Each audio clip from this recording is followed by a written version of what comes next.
Contemporary Amperex Technology Co. Limited, CATL, is a Chinese battery manufacturer and technology company founded in 2011. Its core business is the production of lithium-ion batteries for electric vehicles and energy storage systems. Mobilità.news had the opportunity to interview Caspar Spinnen, Senior Specialist for Public Relations for Germany. How would you describe CATL? CATL is a global producer of energy storage products, namely batteries. So that is a very broad description, but if you're looking at main applications, that is of course electric vehicles and then also battery storage products. There's also multiple more applications, but because we're covering quite a broad spectrum, I think that is what we're internationally most known for. What are the characteristics of your batteries? Why are they better than your competitors? I think that is going back to the question of experience, because producing batteries, of course, while it does look very technical, as we often say, it is a bit like making fine wine. And that takes experience, and that takes a lot of fine-tuning, and of course, collecting a lot of data from your own production. So we have about 25 years combined experience, starting from the company of ATL that first produced batteries for mobile products and then later scaled into CATL, which is now a global battery producer, and that combines 25 years of experience for that. We have very refined processes. We have built stable supply chains around the globe, and we have more than 5-digit number of people working in R&D to make sure that we keep up with the strong ongoing innovation trend in battery technology. You can picture it a bit like chips in the 90s. So whenever you wake up, there's probably some new innovation around the corner. What is the average lifespan of your batteries? The average lifespan of a battery varies from what you require as a customer. Because there's different chemics and compositions, it is very much a question of what kind of product do you need. If you're just asking what is the maximum that is possible, batteries can go up to 30 years of lifespan. That also then depends on the usage. One good example is our recently introduced battery Naxta, which has the added characteristic that it is sodium-ion battery, which means that it needs sodium for the chemistry type, making it easier to source. And also very strong in cycle life. So this battery has 10,000 charging cycles, and if you divide that up with like charging once per day, that leaves you at 27 years. There is a lot of factors as well. On average, if you're talking about like general batteries in the market, I think 15 years is always something that you can use as a median number. What are the best practices to maintain the batteries in a good condition and to dispose of waste batteries? So if you are a user, a customer, one thing to keep in mind is that you want to charge economically. It is good practice to basically not let the battery completely run dry and to not overcharge it. So what we all know from using technical devices, you have a cell phone and after 7 years, maybe it doesn't last 5 days anymore, it's more like 3. Like the best thing is to use the safe space between 10% charge and 80% charge and not go too much out of there. Of course, common batteries accommodate for that and can easily go to the 100% marker without much of a deterioration, but you should check that you're not leaving your car plugged in when it is already full for a long time. So for customers, this would be one tip that I'm giving out. In terms of recycling, we are very interested in circular economy. We're even part in some projects to get this running further. CATL owns the, I think to this point, biggest battery recycling company. It's called Brand, and we have so far achieved a 99% recycling rate in rare materials, which we are quite happy with. And there's also a 90+ recovery rate in lithium. So far we have recovered, I think, several 100,000 tons of materials last year. So we're on a good track there. This is, of course, very important looking forward, as we expect a lot of batteries to continue being in use around the globe, and having the ability to resource the materials from the discarded products themselves is a huge bonus. So we are very engaged here. Some of your recent innovations are battery swapping in China and the integrated chassis intelligence production base. What are their characteristics? First, about the battery swapping. Because the EV industry is currently in build-up and growing, we are seeing that a lot of cars are being rolled out to the streets. However, this of course needs to come with a push for infrastructure.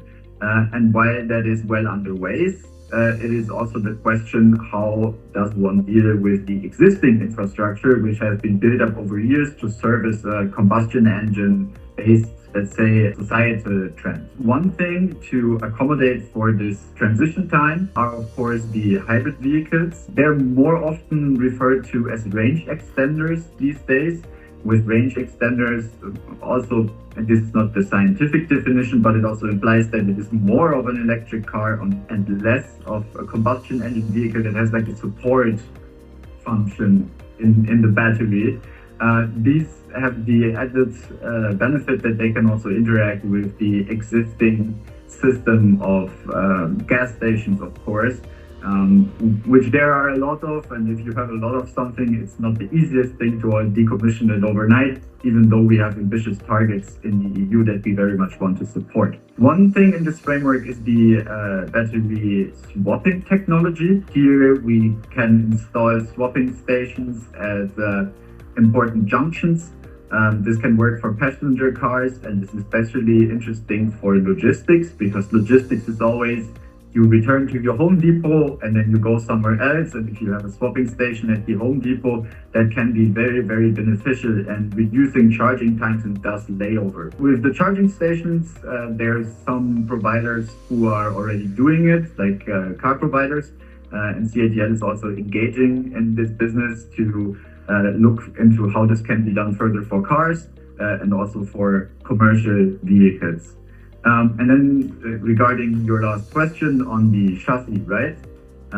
So as the battery pack already takes up a huge part of the car itself, so like when you think about the product of the car, if you are already doing and designing the battery pack, that has a huge impact on how the chassis works. So with a lot of experience in the back for us, we can also develop the chassis just by ourselves and then sell that as a baseline to car makers to make it easier for them to focus on, let's say, the build-up of the upper structure of the car and then the interior systems. This will allow it for car producers to easier enter the market on smaller vehicles and partake in construction and distribution without having to go through the process of alignment and finding the perfect specifics. Usually the process is like this.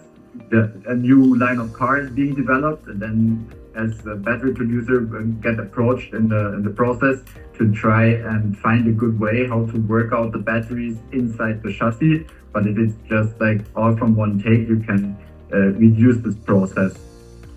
Of course, like for the super premium segment, I think that OEMs still want to look into their own innovation, but it's not all just that.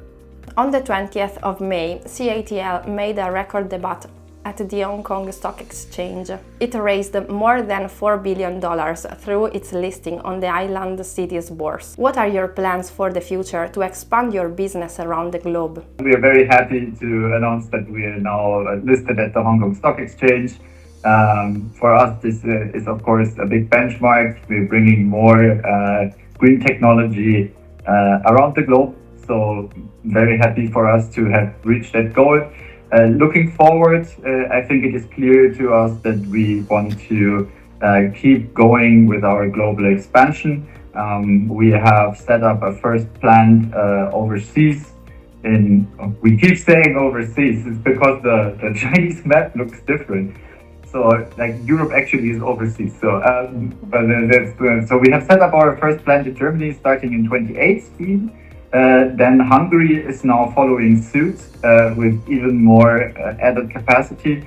And as was announced in December, there will also be a joint venture plant in Zaragoza, Spain, together with Stellantis. So there is now 3 projects running in Europe, and we have seen that there is definitely demand for battery production in Germany and in other countries in Europe as well.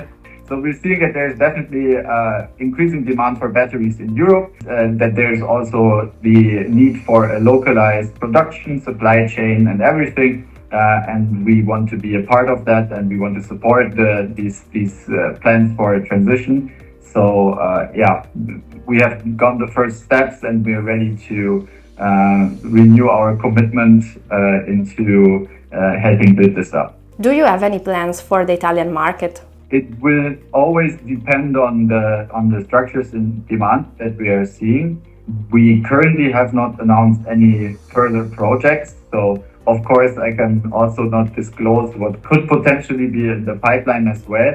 We see a very dynamic and fast-paced market, and I would say that everything is possible at this point, especially because it isn't only just the EV market that everybody, of course, knows is subject to fluctuation. There is also a second factor now, which is the energy storage market, which is then intermingling with the other one. But the products are both made by us and not the most dissimilar. Which are your main partners today? Catl has been a partner to the European car manufacturing industry for quite some time now.